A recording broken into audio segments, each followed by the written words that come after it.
from microplastics to microplastics, challenges and solutions, which I will start and talk about. Are any questions here in the audience? Otherwise, we can move to the next talk. It's the name we gave to the protein alongside with G3H4H9, and it's known already that it binds. And we also took them from soils from different land usages.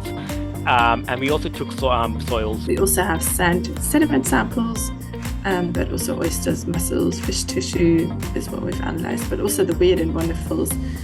However, a significant fraction of these actually quite small particles was retained on the 300 micrometer cartridge filter. I guess that everyone here knows a lot about microplastics, but maybe less about offshore wind. I'm just going to start there with a bit of background information. Let's say 10-15 days of working, trying to digest the samples and to float the particles, etc. To see their effects on human health or other hazardous effects and pathways. They can be easily seen, quantified, and then as well measured directly in different samples.